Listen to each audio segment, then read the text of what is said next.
Hello, how are you? I hope everyone is gesund, stark, und freilich, begashmis und beruchnis. I hope everyone is healthy, strong, and happy physically and spiritually. A freilich and chodesh, today is Aleph Tammuz. Sunday will the Mr. Hashem be Gimmel Tammuz, the Yom Elul of the Rebbe, 31 years ago. So, for us, it's a very serious moment of introspection. It's a moment of great heights, spiritual heights that can be reached. And we have to focus on the Rebbe and, as usual, the lesson of the Parshas HaShavua. Before we begin, let's get stucker, as we did since the beginning of the war. Mashiach should come now. We're going to say a prayer which is going to be the subject of today's talk. And that is the last bracha of Shemoneh Esrei, the most important bracha, which we say that if we have shalom, if we have peace, that is the main word. That's what we're all looking for, peace. So we have the bracha of Sim Shalom Teva V'Racha Chaim V'Chesed V'Rachim Aleinu Al Kol Yisrael Amecho. And then we say the words that the Alter Rebbe brings in Tanya, chapter 32, Barucheinu Avinu Kulanu Ke'echad. And the Alter Rebbe says, bless us, Father, together. But he says that when we are Kulanu Ke'echad, when together, that triggers, that elicits the blessings. So the greatest vehicle for blessings is unity. And then we say, Baruch Atah Hashem, blessed are you Hashem, HaMevarech es Amoi Yisrael B'Shalom. You bless your people Israel with peace.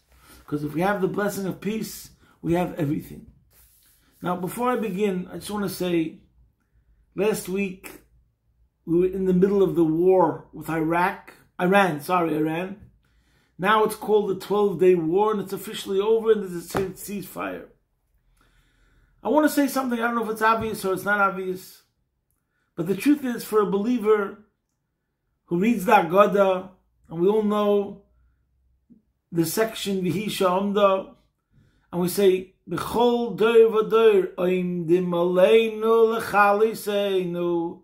There's always going to be a Jamajan, and a Hitler Yimach Shemoy, and a Stalin Yimach Shemoy, and the Spanish Inquisition, and the Crusades, and the Churban Beis HaMikdash, and the Nebuchadnezzar, and they all come to an end, and we know that. HaKodesh Baruch Hu Matzileinu Miyadam. So that's survival guaranteed, and not only survival guaranteed, not thriving guaranteed. Because that's what makes us, we are different. But I'll tell you the truth, I must confess, what scares me more is the disunity, the period al-Vavis. And many people brought this out before the October 7th war. What happened? And chas v'sholem, we're not bringing justifications for Hashem's actions. As is well known, the word from the Friedrich Rebbe, we don't always have to justify Hashem. He's going to have to do that himself. But nevertheless, we're given certain instructions, as we say in davening. There's nothing as precious, there's nothing as cherished by Hashem as seeing the unity of Yidden together by themselves. Nothing to do with the other nations. What was going on in Eretz Yisrael before October 7th with the protests was actually very highly disturbing and scary. To think that the Churban Beis HaMikdash was because of Kamsa Bar Kamsa, which is one person. Imagine the damage which is being done through Pirat al-Vavis, Hashem. So even during the war, the whole time, there was the other side. I don't want to label anybody with any groups, but let's call it certain parties that were going on. We're losing the war. Don't go into Rafah. Don't go into this. Don't start a war with Iran. Bibi's in it only for his own power. Whatever it is, shtusam v'avolim. But my point is, there was this divisiveness, this bitter divisiveness, and this sinner that was still going on. And the world knows about it.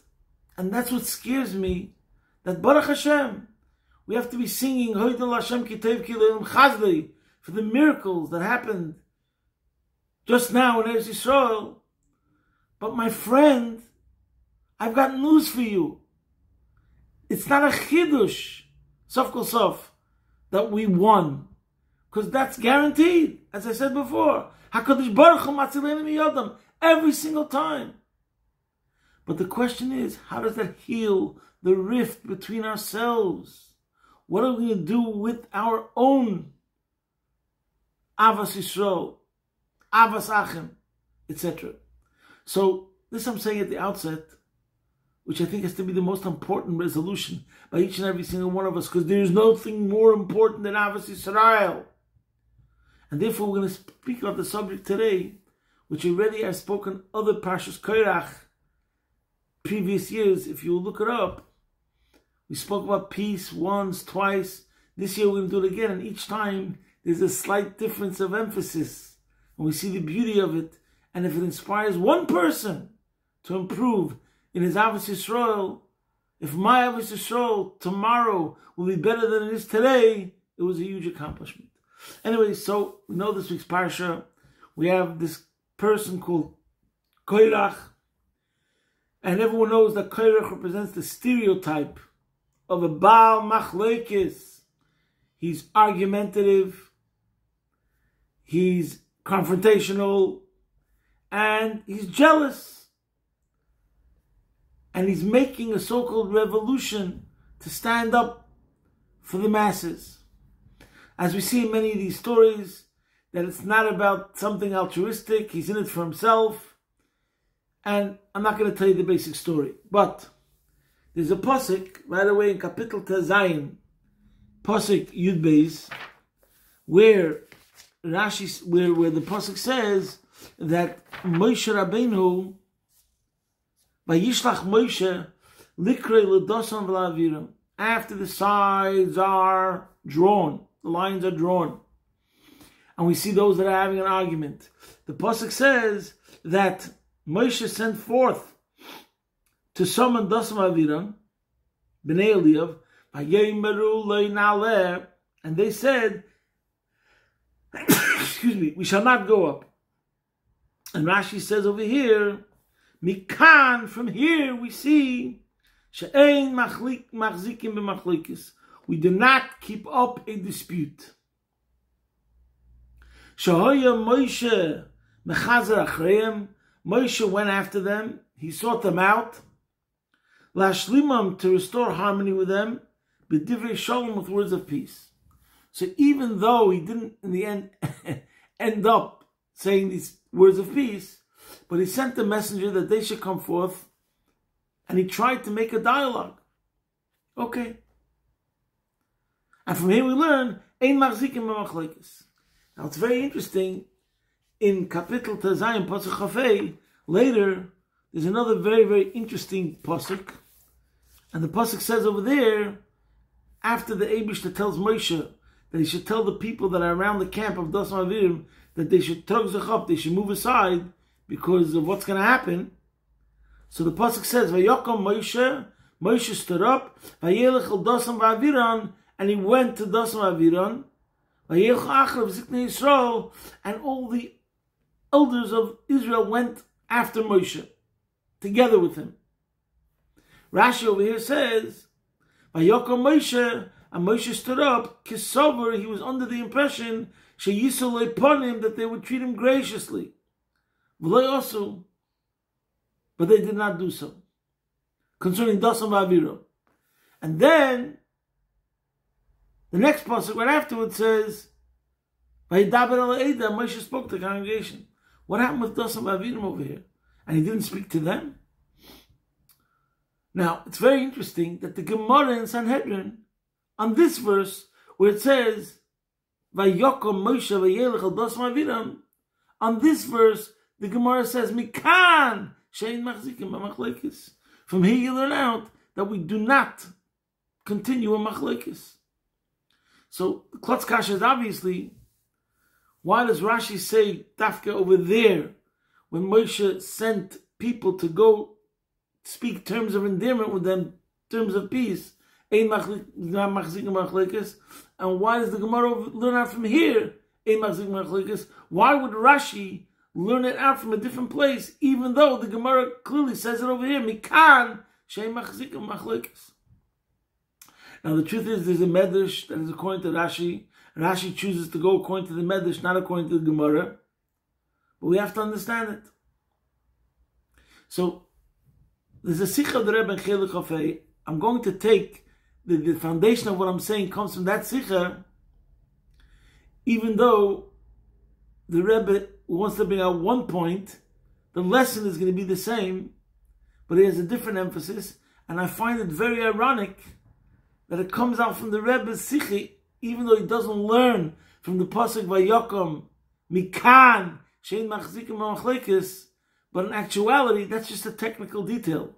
But what we see in this Vayokom Moshe is a whole new level, qualitatively speaking, of Avos Yisrael and making Reidiv Shalom, pursuing peace. So let's first talk about Yesh B'zeh Ma'ashem B'zeh V'yesh B'zeh Ma'ashem B'zeh. What's going on over here in the Psukim? So, in the first pasuk where it says that he called Dasam Aviram, you could say that Rashi learns over there Mikan Shein Machzikim Machlekes, according to the way the Rebbe explains it, because as soon as Moshe has a chance to try to make peace, he makes peace. That's why Rashi learns Mikan Shein Machzikim Machlekes, because that's straight away at the beginning. Moshe sees that there's a dispute, even though these people are his enemy, and the lines are drawn, and they have zero respect, which is a very painful thing, and they're making a mutiny, a rebellion against Moshe Rabbeinu.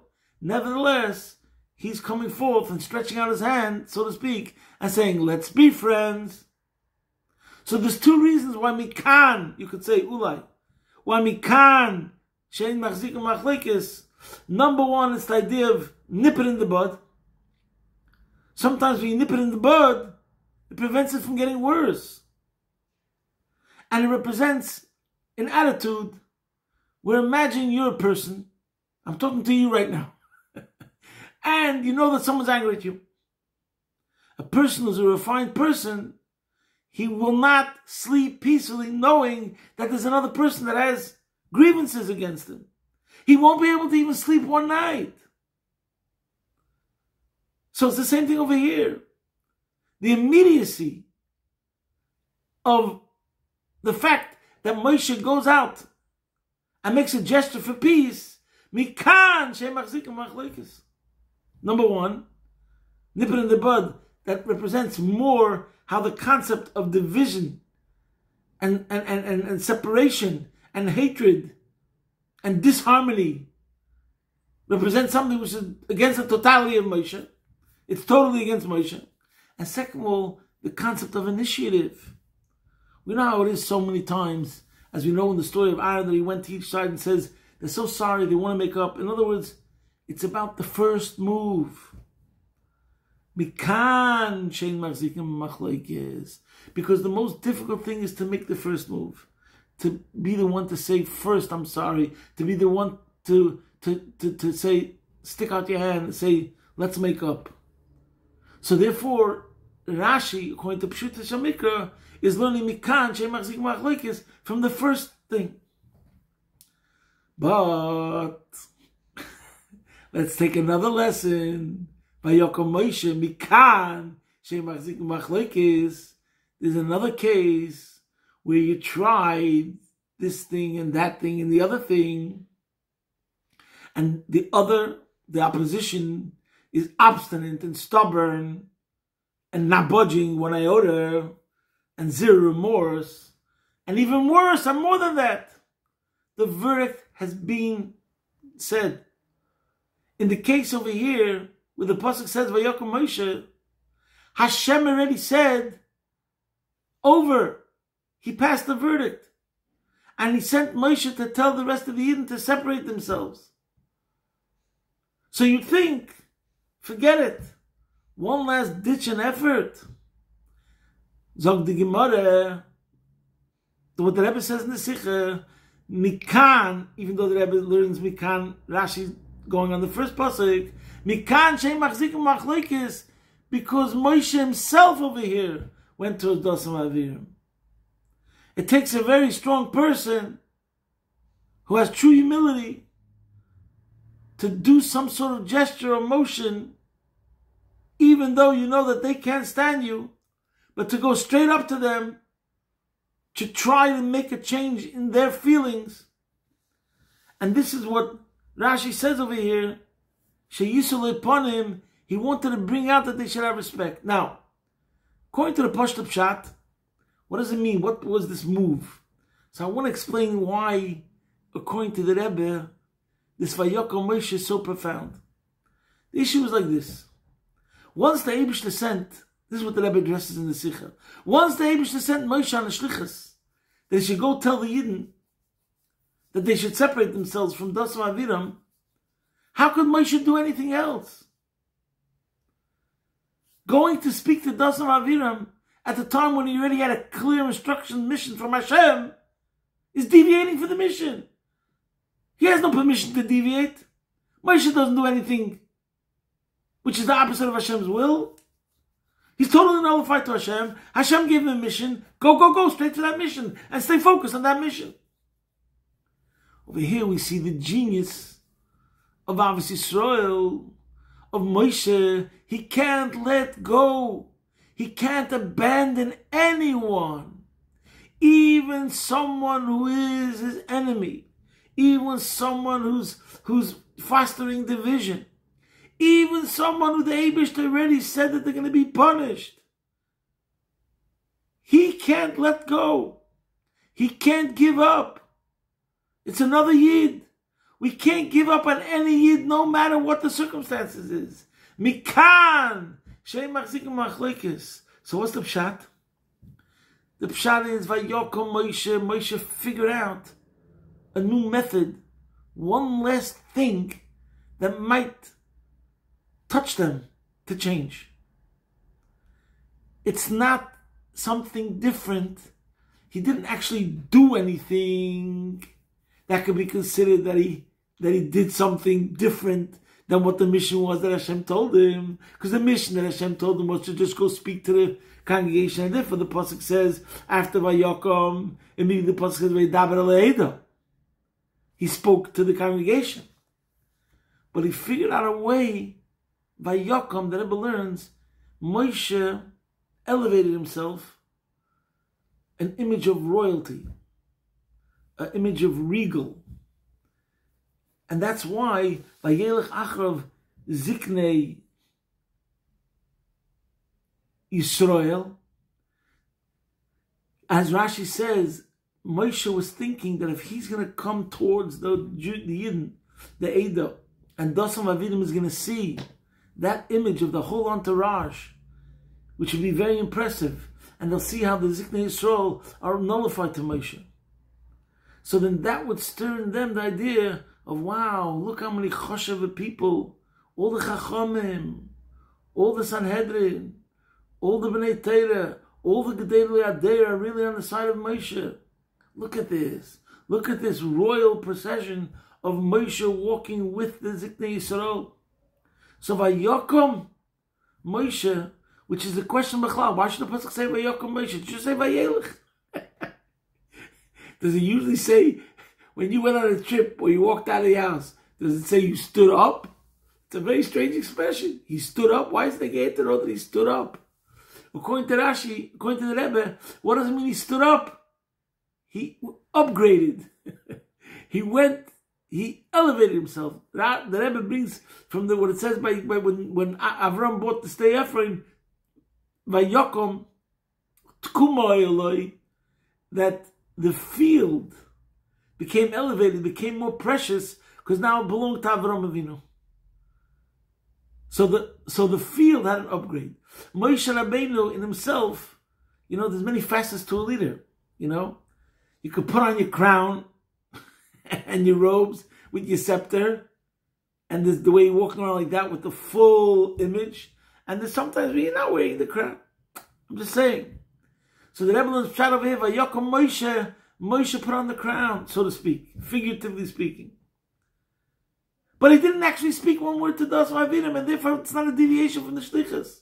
But what's the lesson? Look at Moshe Rabbeinu, that he came up with such a scheme, in a good way, a chap, such genius.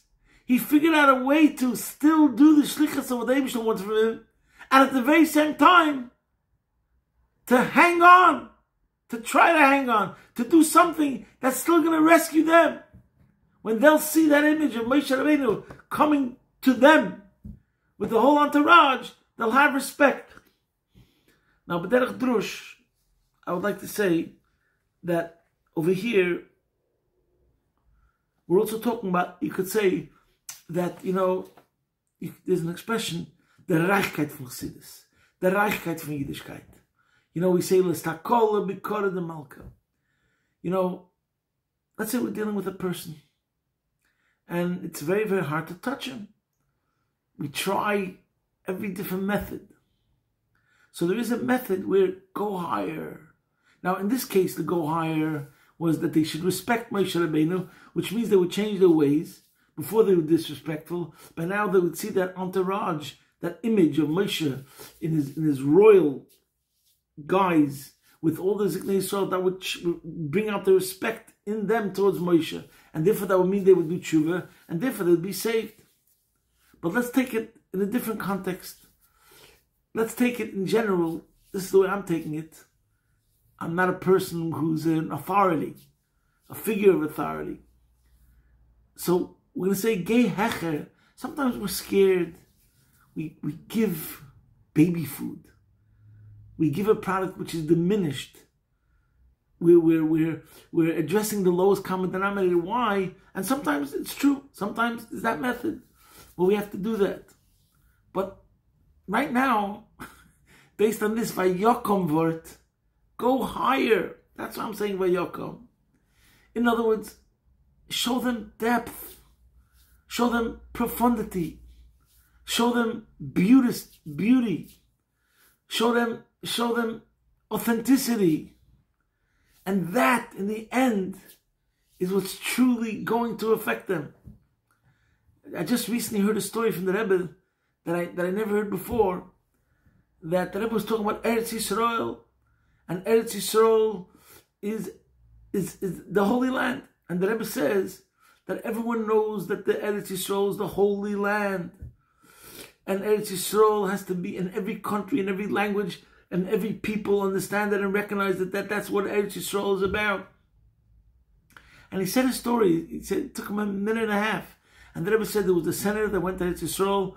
So the people in Eretz Yisrael, the dignitaries, the senator of the United States went to Eretz Yisrael, and they showed him, the Weizmann Museum, the Tel Aviv University, and Tel Aviv, this modern laboratory, and that university, and things like that. Anyways, he came back from Eretz Yisrael, and they asked him what he said about Eretz Yisrael, and he says, I don't see anything special about Eretz Yisrael. Anyways, he went back a second time. This time they sat him in Yerushalayim, and in different neighborhoods, Bnei Brak, Meir Shorim, and the Rebbe says he saw the beggars, the people that are collecting money during davening, and he saw the broken benches. I forgot the Lashon Yiddish what the Rebbe said. Anyways, this time he came back from Eretz Yisrael. And what did he say about Eretz Yisrael? He didn't stop raving about, wow, Israel's a holy land. It's special. When you go to Yerushalayim, and you go to a shul in Yerushalayim, and you see a Yid in Eretz Yisrael, who's all about spirituality, then you see something different. And the Rebbe ended off the story by saying, this time he came back and he started raving about Eretz Yisrael, that it's the Holy Land. And from that, Israel got a couple of fighter jets. This senator signed off on some fighter jets. So that's what I mean when I say gei hecher. We're so worried about sometimes how something's going to affect the recipient that we choose to go lower. Maybe we have to go higher. Vayokom. But obviously, your love has to always be projected and has to always come through. So anyways, The Rebbe said by the first Farbrengen that he accepted in the series of Yud Shvat, I said this many times, Adi alle was of Mashayches zum Rebbe sollen stehen bei Achdus. All those that have a connection to the Rebbe should be standing by Achdus. And I believe that this is the main talk, dialogue, discussion that we should be having. Avos Yisrael, Machshavtem Shel Yisrael, Kodmo L'chol Dover. And if we will have Avos Yisrael, like the Rebbe said, I don't know how many times, that if we will go with Avas Chinam, so the cause of the exile, which we say is Sinas Chinam, will become nullified. So L'chaim, in honor of Gimmel Tammuz this year, and our making the achonis of increasing in Avos Yisrael, and learning from the both sides of Ein Machzikim Machlekes, be the one who makes the first move, be the one who has the initiative, but also be the one that never gives up again and again. Yes, from both places where we learn out Ein Machzikim Machlekes, and do that.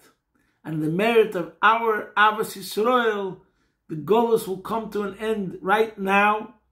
And in Mir Hashem Yisbarach, this Gimmel Tammuz will see Takav and Niske Zenzich and Rebbe, Do Lamata in Agov, or Lamata Me'asar Tvachim, for Hu Yigalenu. Posting from my home, Be'ez Hashem Yisbarach, your man in Melbourne.